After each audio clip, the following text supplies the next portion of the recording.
Welcome to our Vancouver-based sports talk. I'm Tim and this is Calvin, and we're coming to you with episode 2 today. We're going to recap the two Canucks games that happened up to this point, the season opener and game 2. So let's jump right into it. The season opener was a 5-1 convincing win, I would say, if you just look on the scoreboard, versus the Calgary Flames. Demko played incredible until they got their legs under them. Making a number of 10 bell saves. Incredible saves. And then you have Sherwood breaking the goose egg with that nice individual rush and, shooting it off the rush. Something I really like to see. Like to see more of that from our guys. Lekaramaki with a real shooter's goal, reminded me of a young Brock Boeser. What Brock Boeser used to do. Slap shot. And then you have Hito with the 2 goals. Nice one on the breakaway. Yes. Great move. Nice to see that he's healthy and contributing. And then you have Brock with that nice shot, a sniper shot into the corner, 5-1 win. It was good to see, but I'd like to see them, put the pressure on Calgary a little earlier. Calgary had played the night before against Edmonton, going into 8 rounds of the shootout. And they tied the game, they actually tied the game, they were down by 3-1, and then they came back, 3-0, and then they came back 3-3 tie. So they must be tired, right? So it was good that the Canucks, took advantage of their fatigue in the third period. But, I'd like to see us come out with a bit more energy and really take it to them, considering it's our home opener, the crowd's really into it. And, you're chomping at the bit. You want to get going, right? And maybe the players their play didn't really reflect that in their first 2 periods. But actually, I think that's Calgary Flames, that's their hockey. Look at St. Louis Blues. Third period, they came back and beat the Calgary Flames, right? I think much of the team is beating Calgary in the third period, right? So I think that's what they do now. They get tired at the end, and then that's what happened to the Canucks and the Blues. They just beat the Flames at the end, It was nice to see Demko came to play, though. Yes. Right from the start. So nice. So Brock Boeser set a franchise record by scoring in the 9th consecutive season opener. Do you know who he beat? No. Who held the record before for the Canucks? No clue. It's none other than Marcus Naslund. Really? Yeah, that's right. So he beat he beat Marcus Naslund. Marcus Naslund had scored in 8 consecutive season opening games for the Canucks. And now that record is held by Brock. Okay. Yes. Oh, I remember. Okay. So, after game 1, I think that everyone had a really great feeling about the team. Yeah. Well, they're going to go far. Hito, who needs a second line center? Hito now. He's scoring 2 goals a game. And today. and then today. I think today. We're going to recap the game today. Hockey Night on Canada, first Saturday night game. 3-1 loss in Edmonton. Kind of a listless performance, I would say. You first of all, you can't really expect to win games when you're outshot 37-15. Yes, and then they allow first early power play to Edmonton, right? Very early power play. I think they gave up 5 power plays before they had one of their own. First 2 power play was early. Lucky Demko was solid. Very, very solid. Just robbing Draisaitl on those cross ice passes. Incredible save. Did you see the glove save? In third period. That was nice. I was like, that's it. I saw the pass come over and I was like, it's over. It's crazy. And I'm like, how did he get his glove on it? He manifested where Draisaitl was going to shoot it. Not only that, first period, he was he robbed David. He robbed multiple players, all these players. They drive to the net and then somehow he saved it. It's great. Lots of chances. And I was saying to my son, we were watching the game together, and I said, they're really gonna. This performance by Demko's gonna be squandered. They can't come back and at least earn 1 point. And it's a shame that they couldn't do that tonight. For Demko, I think they didn't even have any shot the final minute or 2. Like Canucks was like basically they didn't even have any shot on goal, even though they have power play. They didn't have any shot on goal. Even they have the empty net, they didn't really have shot on goal. Yeah, the final like two. It was like a 6-on-4 briefly. 6-on-4, yeah, 6-on-4, and then they didn't have any shot on goal, and it was too easy, you know what I mean? Right. And then right at the end, they scored the empty net goal Oilers, and then now they start shooting a lot, you know, but it's too late already. Too late, too little, too late. It's classic Canucks, You know, with Demko being under siege and the team so heavily outshot, it really reminded me of, 2 years ago, that playoff series against Nashville when every night they were being outshot in this way and, being able to only muster maybe 15 shots on net, very low shots. And also reminded me of looking back to, remember during the playoff bubble versus Vegas that series when Demko first came onto the scene, relieving Markstrom after Markstrom went down with an injury. And it was like that as well. We couldn't get shots and we were constantly being like outshot. I think this is the new coach, the way of playing, I think. Right. Maybe.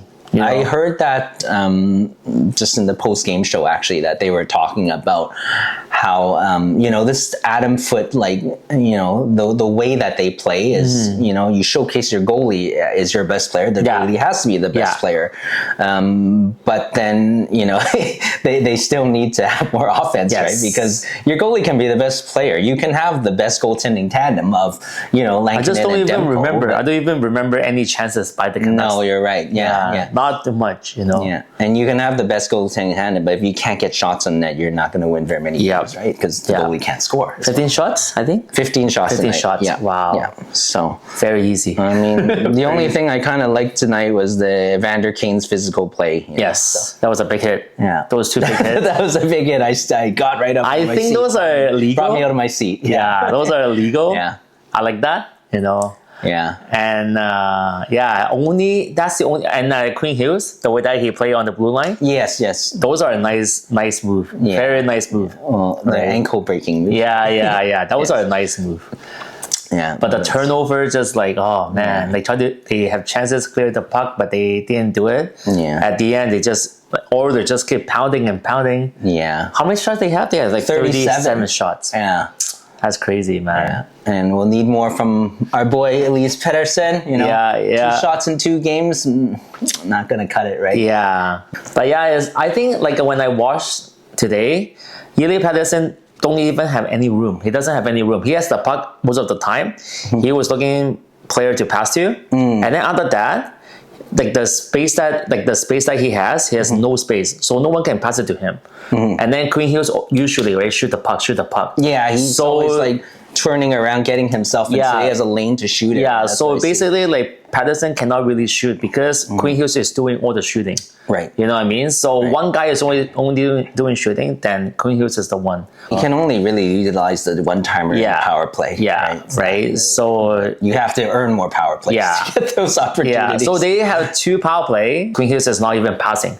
Quinn Hughes just want to get the shot on net. Get it through, right? get it through. Yeah, right? Try to get it on net, Yeah, it's quite different. Like when I watched today, it's very hard for him. Yeah. Like really hard. Right? For sure. Yeah, but I think he was the reason why they had the first goal. He made that pass. Quinn? No, not Pettersson. Pettersson first. So he made the initial pass and then later on, and then that's the score. Right? Okay, yeah. But he was the reason. But it's very hard. It's very hard for Pettersson to shoot if we play like that. It's hard. But he has a very good defensive play. Some like clear the puck. Get the puck out the zone, at the right timing. Yeah, but at the end, it's just the whole Canucks is not doing too well. Right. Yeah. So rough night. 1-1 now. Yes. And we'll see what happens on Thanksgiving Monday. It's a special, I guess earlier game. I wouldn't call it a matinee game, but it's a 4:30 p.m. start. So Blues coming, right? Blues are coming. We'll watch the game, have some turkey. Yes. But the Blues are still they're a scary team, right? Yeah. They won the cup not too long ago, right? Yeah. And I still think that they still have a lot of good players. Binnington can really turn it up, right? Yes. like Team Canada goalie, Yeah. right? Like he can play well. And What do you think about Oilers? They're good, right? the Oilers? I mean, they made the Cup finals 2 years really in a good. row. Like they are good. Yeah, they are so You good. probably have the best 2 players in the world on your team. They look right? so It's good. Very unfair, I would Yeah. say. But like so. They were so good today. I thought the Canucks should have taken more advantage of Pickard in that. Yeah. He is the backup goaltender, Yes. and should tested him more. I don't know about now because Skinner doesn't look good, man.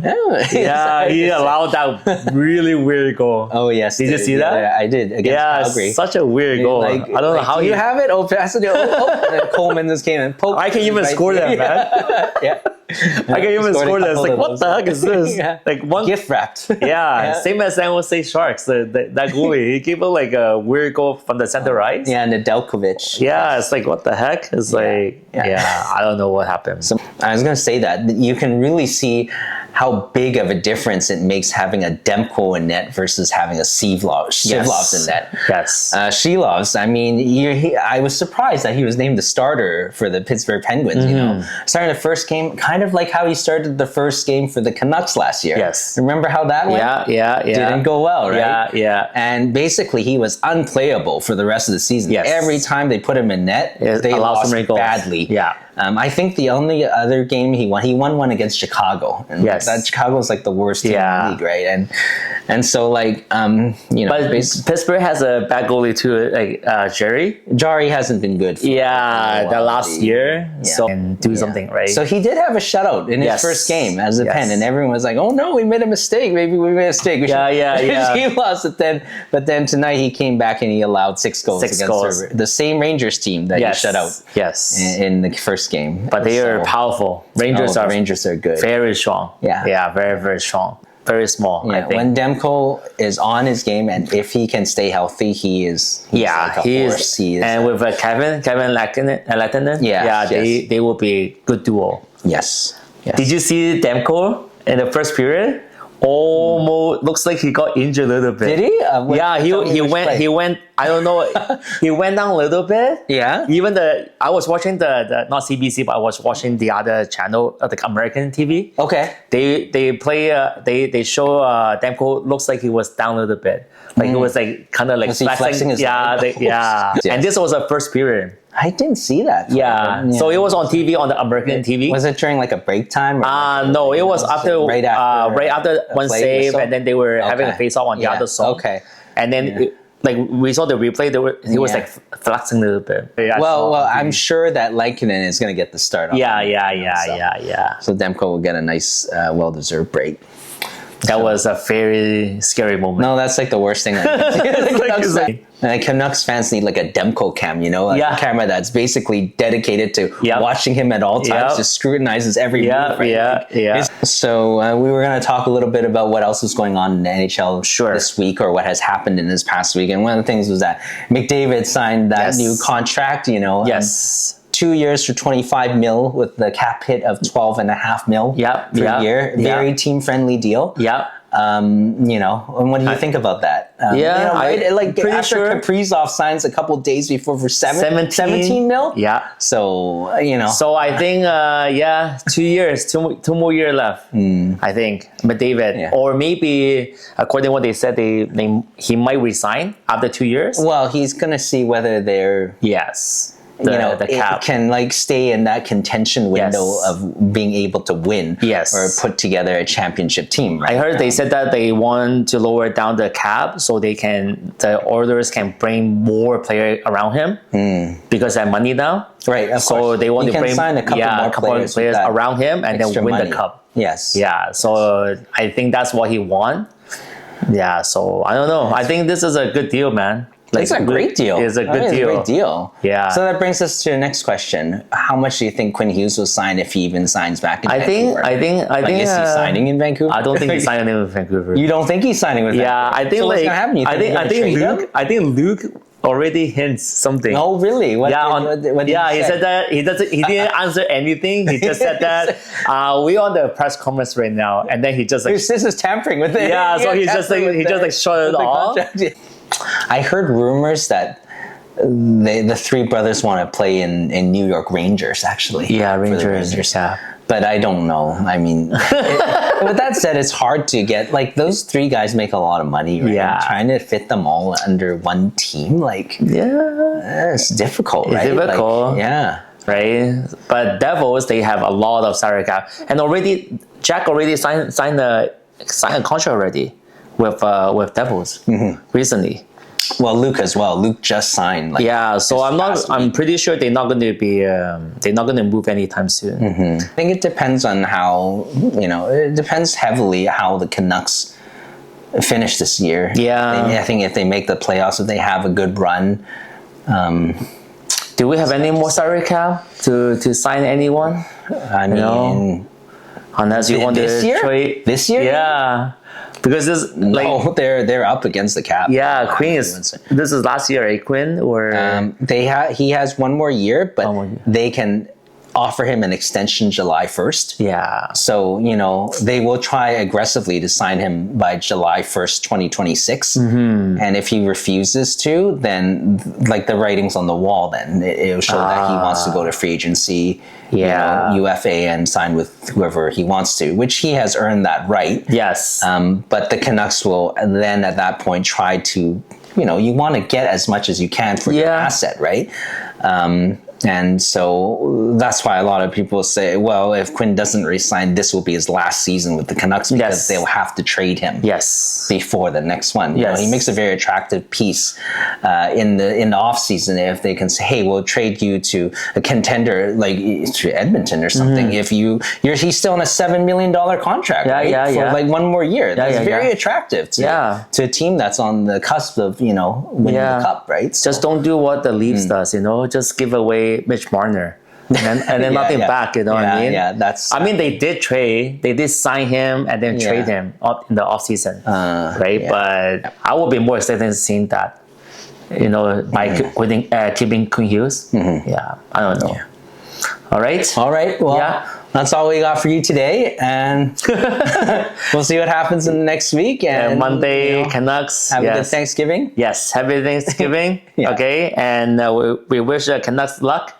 Best of luck on Monday. Is it Thanksgiving Monday? Monday. Yeah. Okay. See you next time, guys. Bye. Peace out.